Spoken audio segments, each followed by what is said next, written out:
Welcome to episode 301 of the Message Center Show, and this week we're going to be looking at SharePoint news in Outlook. Avatars, what's happening with that? Hardware stuff, restrictions maybe? Who knows? You'll know soon. Lastly, Viva answers. We'll have some way of suggesting topics to you, powered by AI.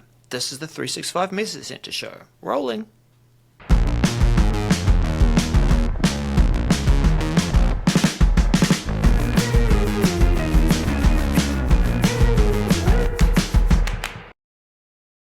Welcome back. Thank you for tuning in this week. I know we skipped a week. A few things happening in our lives, but sometimes we have to do that.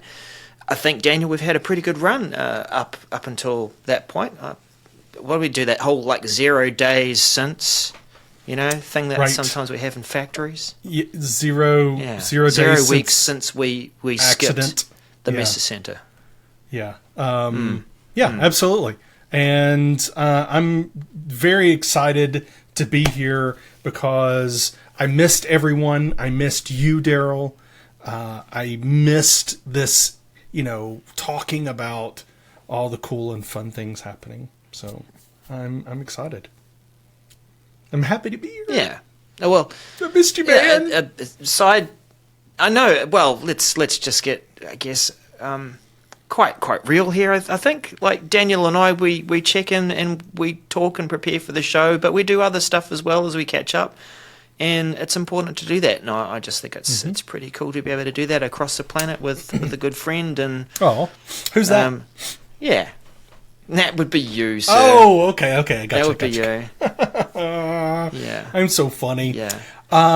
You know what?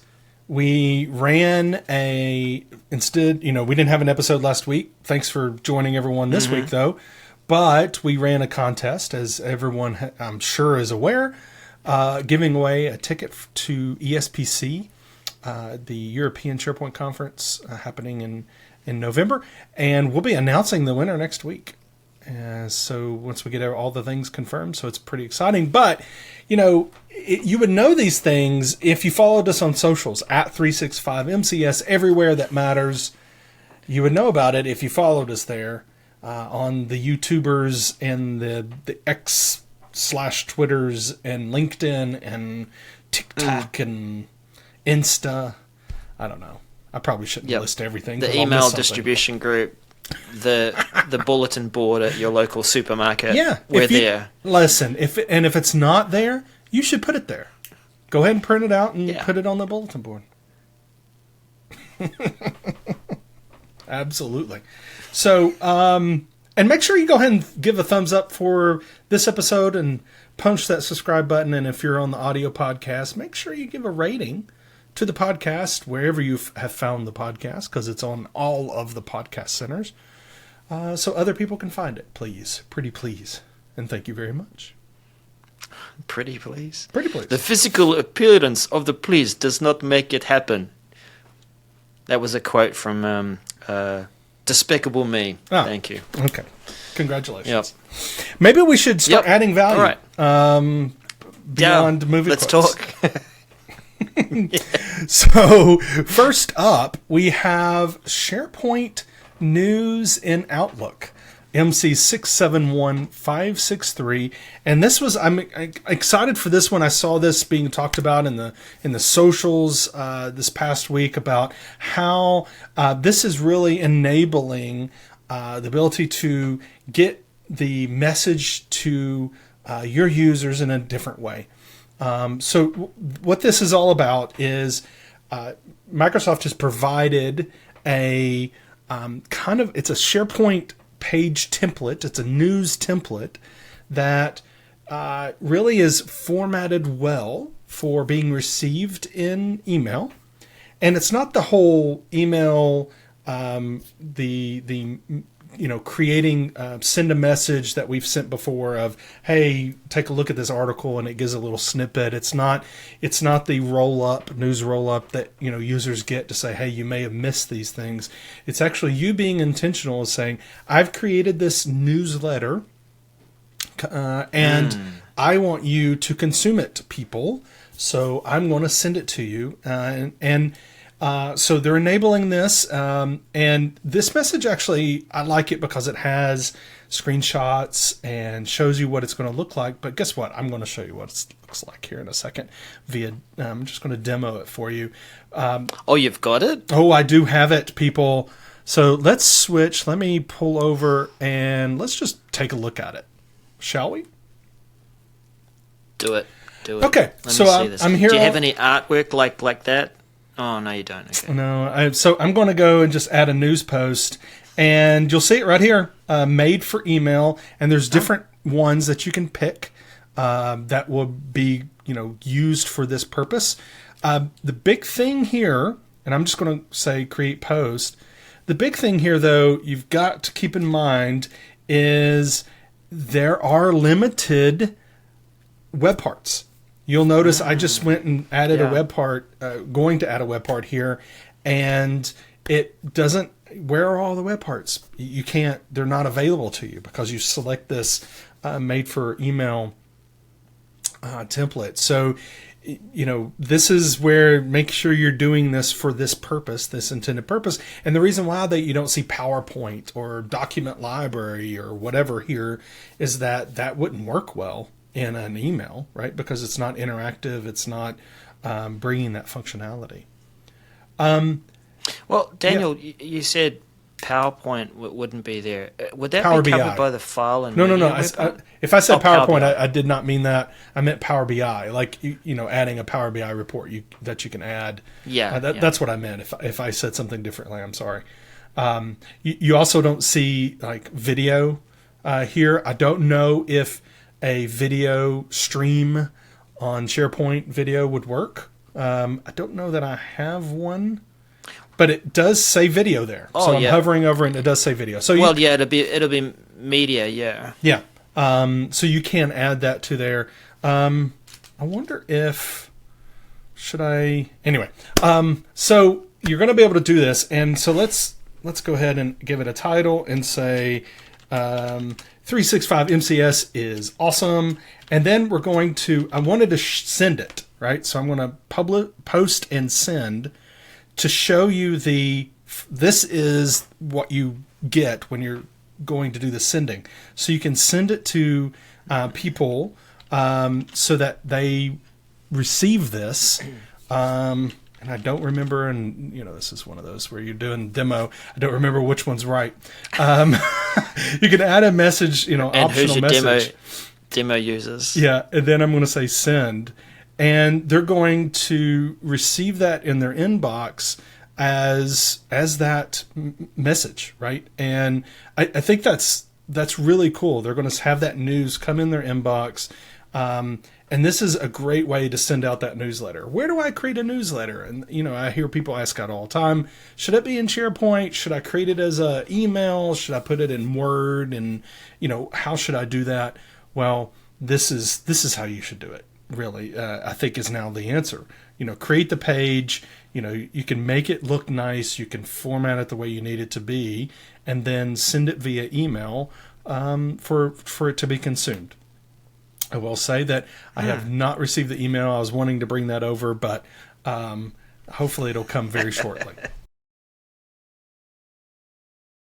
Daniel, you've got the example there of the email that you sent. The SharePoint News. Absolutely. What does that look like? Yeah, this is the email we were just looking at. Remember, I called it 365 MCS is awesome because, we are.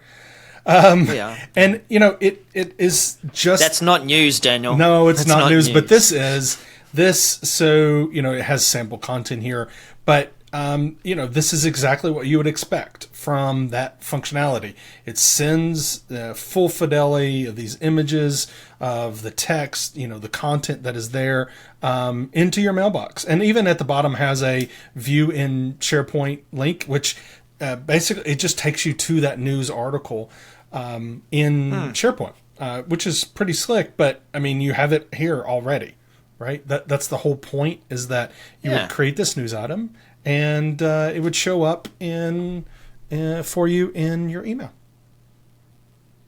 Very cool. Actually, I know that you talked about the web parts, but I can also see the different colors in these sections as well. So absolutely. That comes through nicely. And if you do have things like a video, it's not going to have a play button here, but it will show the front image. Every video has that thumbnail. So it shows that thumbnail of the image of it and gives you a link off to the video to load it. So, but yeah, I think it's pretty slick. So, anyway, so back to the message, rolling out late August, so before-ish, and early September, which is now-ish, for targeted release, and that's why I have it in my demo tenant, and then standard release mid-September through late September. So I'm really excited about this and really giving and enabling that functionality for our communicators, for our users. And this could be used group-wide, company-wide. It could just be used for your small team. There's many ways you could use this on many different sites. Cool. Very cool. Much better than the send this link via email, because that was just almost like a thumbnail and a digest, and that was it. Right. And I didn't talk about it, but on that page there was that button. You could actually check that box, send this as a link instead. So you could still do that. But this sends the whole thing via email. So, yeah. Just a question there, Dan. I know probably you haven't actually gone through and tested it, but would this only work for people inside your organization? You wouldn't send this externally and they couldn't see the content, could they? I would not. No, I don't think it will send externally. I have not tested it, but I don't think so. That's not the intended purpose here. Yeah. Got it. Okay. So I'm going to stay with it if it's okay, because let's run with this next message. This is Microsoft Syntex rule to set content type based on file name, MC671822. And it's a very good title because it is just that. It is being able to set a rule for documents, and when that rule is met, then a content type is assigned by Syntex. So this is pretty cool. And I'm going to actually show, there's a additional information link that talks about this rule, and it opens up a learn.microsoft page that talks about how this works. And so you can go through and create the rule, and it's just like creating a rule that we've had before. When an item is updated or deleted or whatever, send an email, right, basically. But this is, you're going to be able to create a rule and then select set content type to. And once you do that, then you're going to set a condition, set a content type, and then the condition of what happens. Now, what I saw this week, this is just talking about the file name, right? And this is saying if the file name contains, you could do like, if it contains report, then assign it a content type of reports, right? Or a contract, if it says, contract with XYZ, if it says contract in it, then assign it the contract content type. And then you can have the workflow, the processes that you have in place based upon content types. Then you could work with that document, because it has that content type assigned. What I saw this week was, even expanding on this was, doing file name, but also file type. So an extension, or where the file is, like in a specific folder. If you instruct your users, hey, upload all contracts to this folder. And then, so if it's in that folder, then it would assign contract content type, for instance, if you set it up that way. So this is even getting beyond just, name containing a word, being able to have some nice processes in place for this, which I think is going to be great. Also, Well, that's generally how people work now. Even if we think about how they work with folders and locations, they put a document or a file in a place, and that has meaning. And now with Syntex, we can assign a content type based on that and trigger other things off because of it. Great. Yep, absolutely. I don't have it yet, so I can't demonstrate it, or I would, but it is rolling out for standard release late August and be completed by mid-September. Now, this is Syntex, so you need a license, a seat license, to be able to make this happen. Okay? So this is not a included in a E3 kind of thing. But I think it's pretty awesome. And I can't wait to see organizations using this and really trying this out. Okay, so that was Syntex. Daniel, let's take a look at one of these other key messages. Restricted control for SharePoint and OneDrive sites. MC671823. Now this is where maybe we've been using sites and teams, and we're leveraging what I think of, Daniel, as the SharePoint groups in the background to be able to add and give access to the different sites and documents. And sometimes when we're sharing things, we might share with specific people, and that's not really a great practice, is it? It means that it's harder for us to go back and tidy things up, but sometimes things are shared unintentionally in that way. It's better to use security groups and to leave it in the control of good structure. So that's what this is all about. It's been able to bring that back into line with it. With this feature, SharePoint administrators can restrict site access to use Microsoft 365 groups and security groups, or Azure AD security groups. Is that acronym going to change now that we're calling it something else? Maybe. This is one of those, I don't know if Intra ID has caught up here yet, but yeah. Yeah. IAD, Intra ID. Anyway. But it's just a short message, but it's just a good control here to be able to leverage and use to help with that oversharing and content permission sprawl, which a little outside of this message, but it's going to become more important for organizations as they try and get things in order if they're considering to use services like Copilot, and even if not using Copilot, to prevent things from being overshared. So that is currently rolled out, currently available in the SharePoint Admin Center. Go for it. Enjoy. It's right there. And it's also a SharePoint management module. Sticking with not SharePoint changes, but one of our favorite topics, avatars. So favorite. Yeah, totally. Yeah. Well, this one I think is actually, there's a couple of changes in this one, Daniel. Avatars, hardware requirements, and service plan update. MC67 2518. Firstly, the hardware changes. I think it's good to actually be able to call out and say, we're not going to support it for anything below this, because your machine does have to do a bit of work to turn this avatar on and show it. And I think maybe too for the future plans they have for what avatars can do, because in its current state, we turn it on, it sways and it shows a few different expressions, I guess, and you can emote with certain things. But there are more things planned for supporting avatar and it representing who you are and what you do. So you're going to have 2 cores, CPU cores, and 6 gigs of RAM at a minimum. I mean, if you've got less than 8, I'm sorry, you might be struggling with things anyway. Right. Maybe you're just working out of a browser. Maybe. Which at that point you would be using avatars anyway. Right. But so there's that minimum spec, and then also the service plan for controlling whether or not people have it available to them.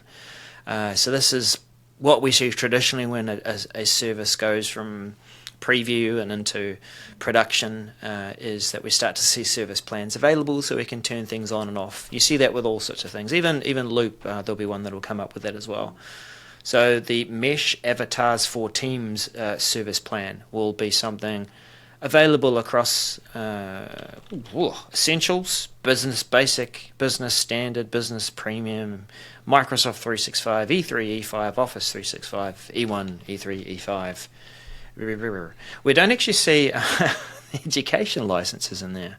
But anyway, that's where the service plan will be to start with, and whether you can turn that off as part of any of those plans, just to, or on, as the case may be, for making avatars available. Not a lot much more to say about that. I mean, it's funny, they've just told us the action that we need to take, but there is no action required. I think the action is that you would turn it on or off. But there we go. So those were two quick ones. Now, Daniel, I do have something I'll be able to share and show with this next one. Okay, great. And I'm this feels like it's a show and tell episode. It kind of is. I've been enjoying that. Yeah. So this one is a feature for Viva Engage, and it is the new campaigns feature, MC672528. And campaigns are all about being able to actually leverage the hashtag that we might have been using for quite some time. Across all sorts of social platforms, we like to use hashtags. We kind of miss them when they're not in certain platforms, like how Threads launched without it. The hashtags link us to certain topics. They help us to surround our activities around certain things. We can click on the hashtag and it brings it all together. Well, Engage is using the hashtag as a way of linking activity and conversations around campaigns. And you'll be able to create a campaign and do a few things with it, which I want to demonstrate some of those features as we look at it. The message has got some good screenshots in there, so do definitely take a look at that. But let's just very quickly go through something of a demo. Right, so we could do this in two places. Let's do this in the Viva Engage app, standalone. You can do the same thing when it's within Teams as well. I've got a Viva Engage environment. I will show you what it looks like actually to start with. So we've got a campaign over here on the right-hand side. Learn loop.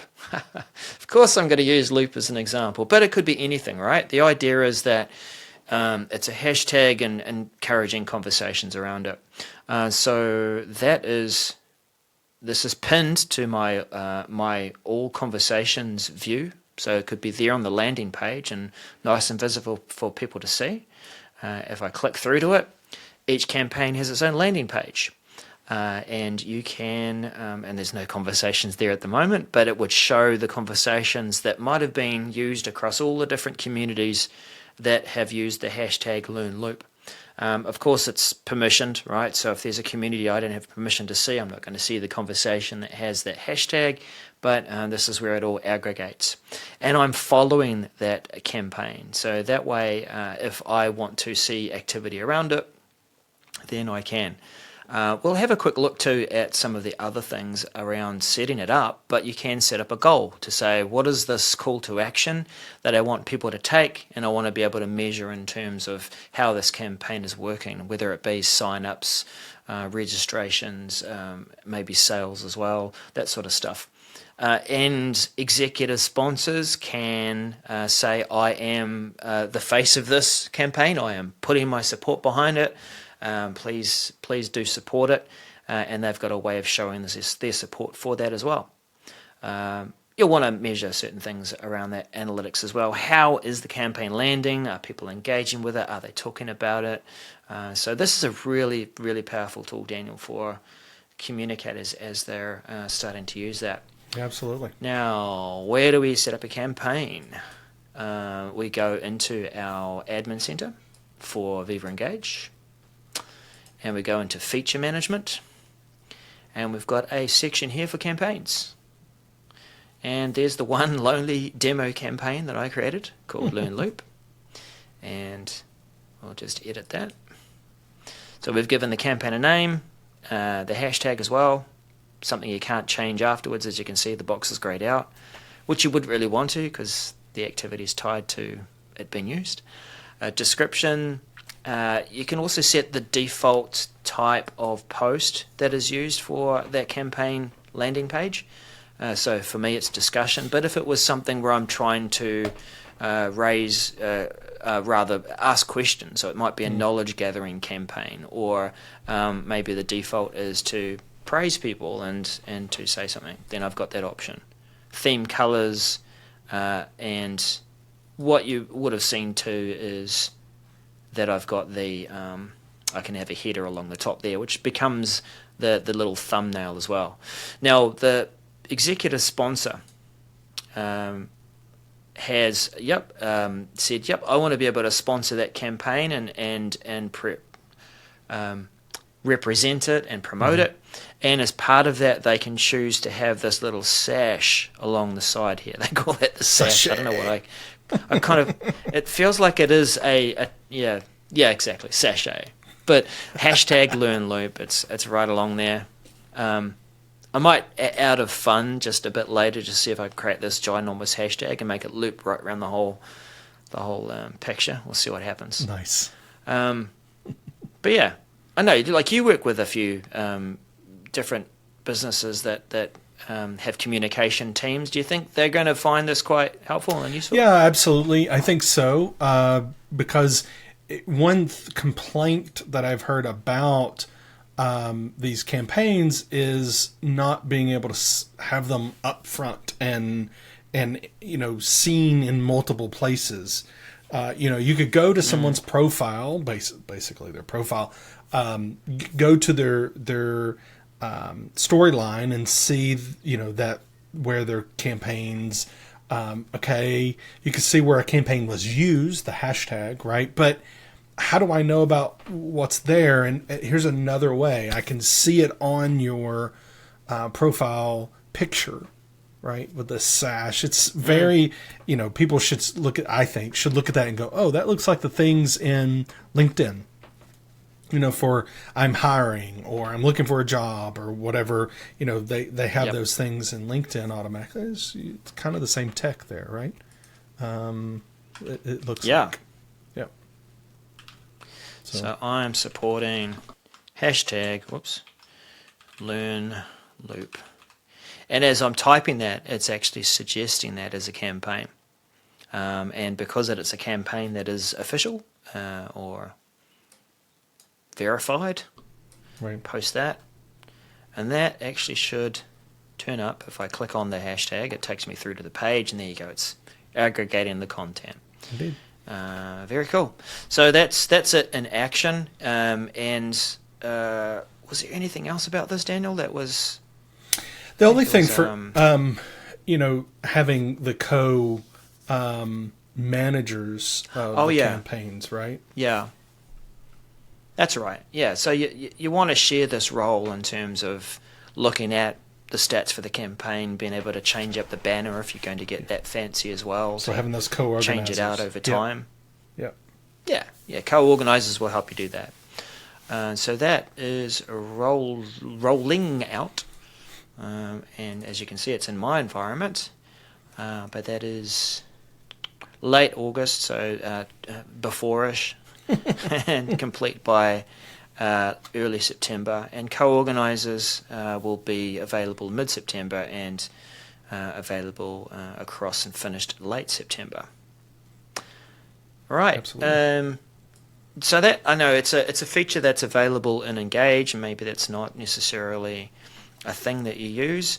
But the next one, Daniel, Answers in Viva. Tell us a bit about that. Yeah, Microsoft Viva. Answers in Viva. I think they need to get Viva in there a few more times. Microsoft Viva, Answers in Viva, AI Topic Suggestions, MC673711. This is something in Viva.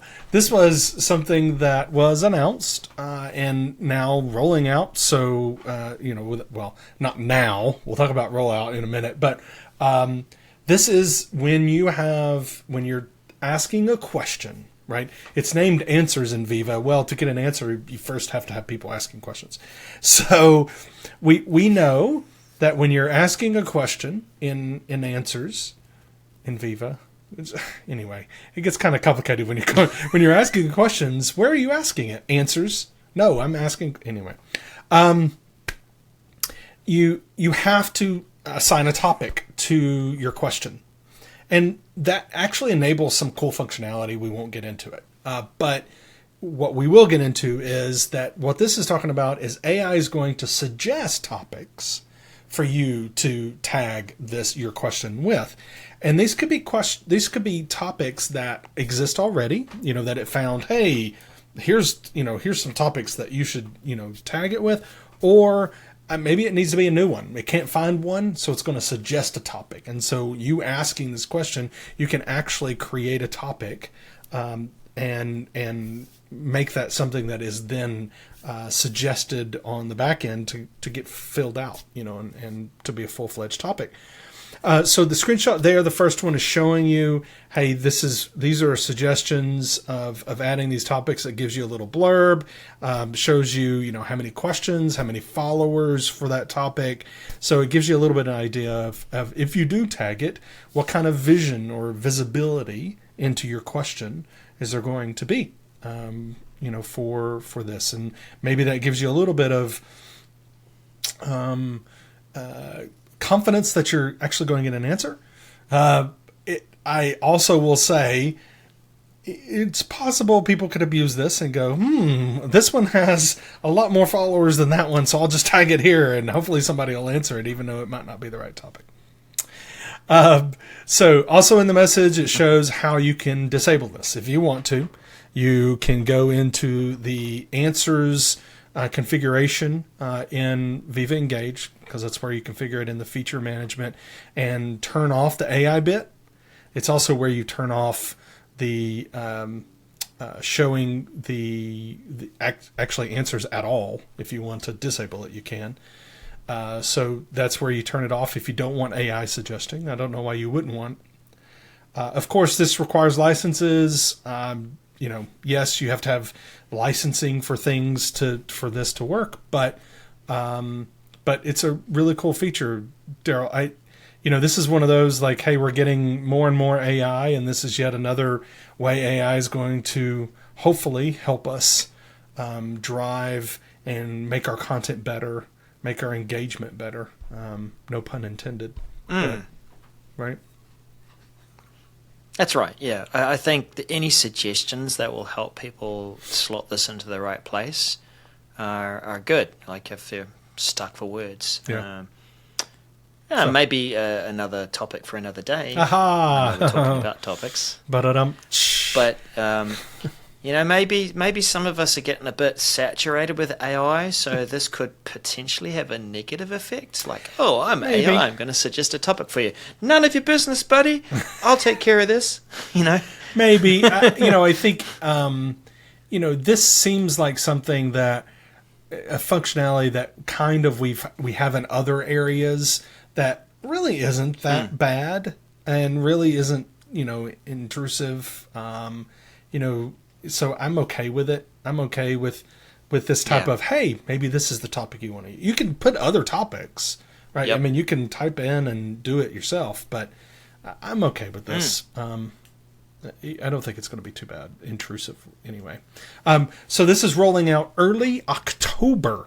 So we're getting a little bit of a notice here. Early October and completed rollout by late October. So looking forward to that. Absolutely.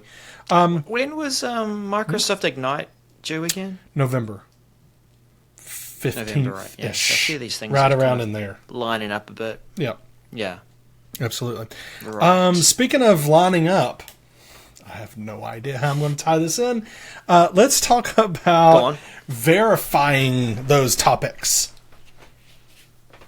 Well, I'm sure people will be lining up to get them verified. Aha. Huh? Indeed. All right. Well, nicely tried. Yeah. All right. So topics in Viva. We're going in the in Viva direction again. Mm-hmm. There might be a need to verify that topic and confirm that this is something that definitely has people's attention. It's definitely a trustworthy source. This is MC673980, and if your organization is using topics, you might already have a reason for this feature. Maybe you're finding it a bit challenging that you've got topics that are, well, I've got one actually that's, what was it? It was Loop, and then Microsoft Loop, and then there's other things as well, and I kind of want to aggregate all those together, but which one is the one I should be using? Versus the one that AI is suggesting or has been published or whatever. So we will have, I can actually demonstrate this shortly. You can go into a topic and you can set it as verified, and you can just confirm a couple of other things as well as you're publishing it, and this will just give it more weight that it is truly a trusted source.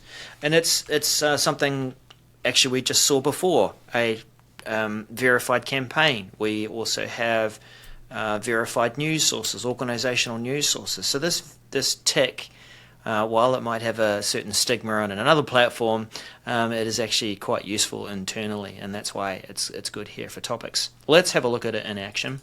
This time I'm demonstrating topics from within Teams. It is the Topics app. So there we have it. This is my view of topics within my demo environment. It's suggested a bunch of things, and I've said yes. You can mark me as a expert for that. Now, one that I have verified is Loop, and so we'll open up our topic page. Topics. I know, surprise. I'm so shocked. I know. I've given it a description. It's picked up a number of different things in my environment where Loop is involved in terms of documents. No surprises that they're presentation files. So Topics has done what Topics does. There will be a graph here that loads up soon that shows you some of the related topics as well. But the feature that we're looking for, how do we get this verified thing? Well, we've got to edit the topic to start with. Let's do that. And, oh, look, we've got...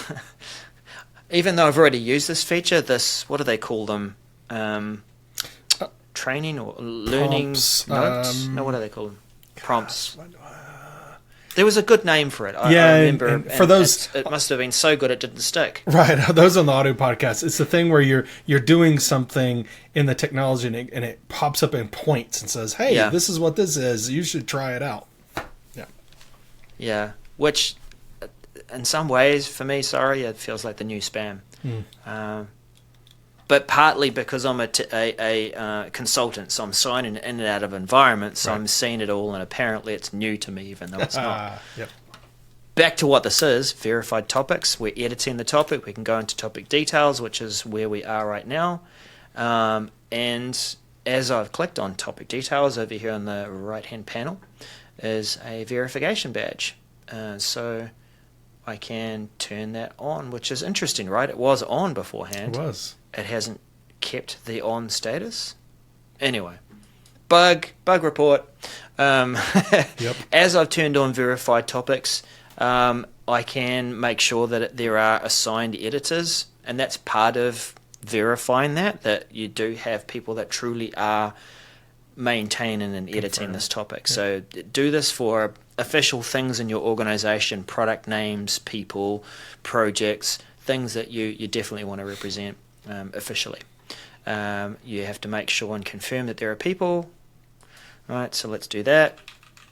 And then you've got a short description. There's just a few things that will be required before you can save it, and then you can publish or republish in my case. And there's the verified tick. Hover over it. Topics are verified, have been reviewed for accuracy and are regularly updated by assigned editors. Indeed. I've taken that on. I've even got the verified tick to say I have been confirmed. You're so verified. Yeah. Man. Yeah, that's right. So verified topics rolling out, as you can see. Whoops, wrong tab. Now-ish, and also, and that's in preview, early September, and standard release rolling out beginning early September, expected to be complete mid-September. So you'll have it very soon if you've got topics. That that is it, my man. Yeah, That's the absolutely. messages for the week. We did a lot of show and tell. We That was did. cool. And thanks for sticking with us, everyone, because, we didn't have a show last week, so we had a little bit of catch up here to do. But we felt like a lot of these we needed to show you. And this week, add value that way and show you how it functions and how it works. So, yeah, definitely thank you so much, everyone, for being here, for listening, for watching. Make sure you like us. Give us a thumbs up. I hope you like us too. And then follow us on social everywhere at 365MCS. Thank you so much, everyone, for watching and listening. And then we will catch you next week. Bye for now. Bye-bye.